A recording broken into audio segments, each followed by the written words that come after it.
দর্শক, দুদিন আগেই আপনাদের সামনে মন্তব্য করেছিলাম যে যতটুকু শোনা যাচ্ছে, যতটুকু খবর পাচ্ছি, ভারত ধীরে ধীরে চারদিক থেকে বাংলাদেশকে ঘিরে ধরবে এবং তার সর্বশেষ উদাহরণটি হচ্ছে বাংলাদেশের সঙ্গে ভারতের রেল ট্রানজিট বিষয়ে যে 5,000 কোটি রুপির প্রকল্প ছিল সেটি ভারত নিজেই স্থগিত করেছে এবং তারা একের পর এক খোলা বার্তা দেওয়ার মাধ্যমে বুঝিয়ে দিচ্ছে যে আমাদের ডক্টর মোহাম্মদ ইউনূস সরকারের প্রতি সমর্থন তো তাদের দূরের কথা, বরং এই সরকারের বিরুদ্ধে তারা যা যা করার তা করবে।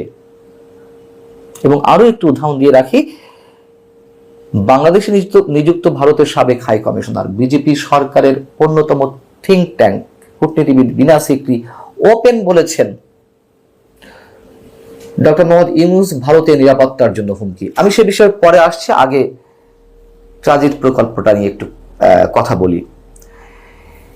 এই যে 5,000 কোটি রুপির প্রকল্প, তার উদ্দেশ্য কি ছিল? ভারতের মূল ভূখণ্ডের সঙ্গে তাদের যে উত্তর পূর্বাঞ্চলীয় 7 সিস্টার বা 7 অঙ্গরাজ্য, সেগুলোর সঙ্গে সরাসরি সংযুক্তি ঘটানো।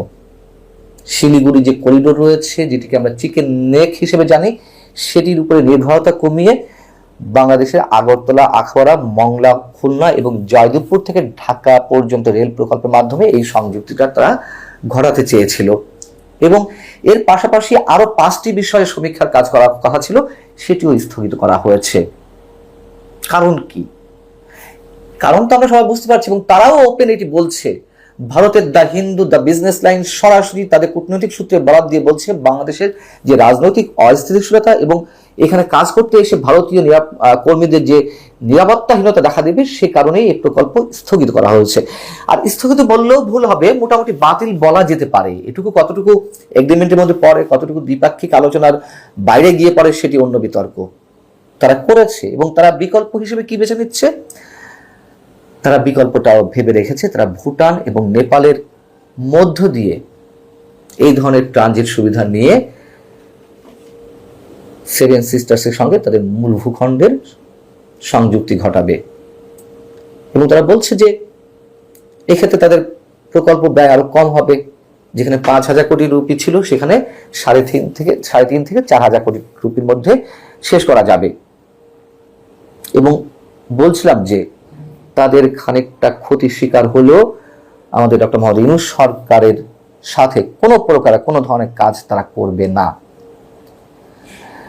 কারণ তিস্তা প্রকল্প নিয়ে আমাদের জানা আছে, তিস্তা প্রকল্পটা এই চিকেন নেকের কাছেই হওয়ার কথা ছিল এবং সেখানে চীন যদি অর্থায়ন করে সেই প্রকল্পে, তাদের নিরাপত্তার জন্য হুমকি হবে।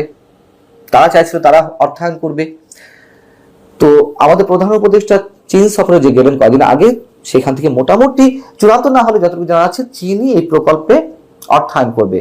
অতএব তারা যে ক্ষতিটা মেনে নিচ্ছে, যে তারা এই সরকারের সাথে আগ বাড়িয়ে দেন দরবার করে তিস্তা প্রকল্পে যে তারা অর্থায়ন করতে পারবে বা করার যে একটি চেষ্টা, সেটিও তারা হাঁটেনি, সেদিকে তারা হাঁটেনি, তারা বাদই দিয়েছে সেই ভাবনা। অতএব তারা যে এই চিন্তাটিও মাথায় রেখেছে যে এখানে চীন অর্থায়ন করতে পারে, সেটিকে তারা সম্ভবত মেনে নিয়েই এ পথে হাঁটছে। বাংলাদেশে কি হবে এই প্রকল্প বাতিল হলে? অনেকে মনে প্রশ্ন রাখতে পারে। এবং এই যে রেল ট্রানজিট, সেটি নিয়েও তো আমি নিজেই অনেকবার কথা বলেছি। এই রেল ট্রানজিট আমাদের পক্ষে নাকি বিপক্ষে, কতটুকু আমরা এর দ্বারা লাভবান হব, রাজস্ব কতটুকু আসবে, সেটি নিয়ে একটি বিতর্ক আছে।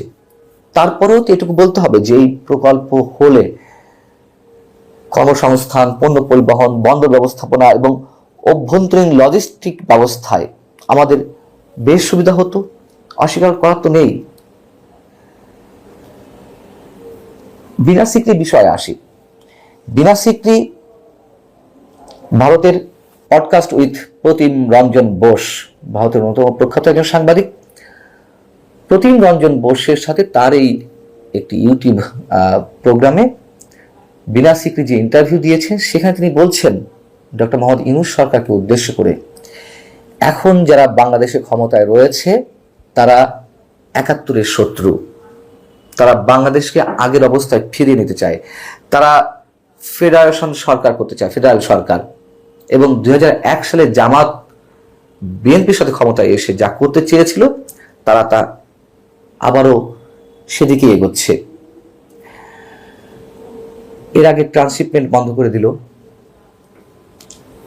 সেখান থেকেও আমরা জানতে পেরেছি, ভারতের বিভিন্ন গণমাধ্যমে যে খবরগুলো এসেছে, কূটনৈতিক সূত্রে বরাদ দিয়ে তারা যেটি বলেছে যে আমাদের প্রধান উপদেষ্টা চীন সফরের সময় যে মন্তব্যটি করেছিল সেভেন সিস্টার্স নিয়ে, যে চীনের জন্য এটি সম্প্রসারিত অর্থনৈতিক ক্ষেত্র হতে পারে বা বাণিজ্যের ক্ষেত্র হতে পারে, এটি তারা কোনোভাবে ভালোভাবে নেয়নি।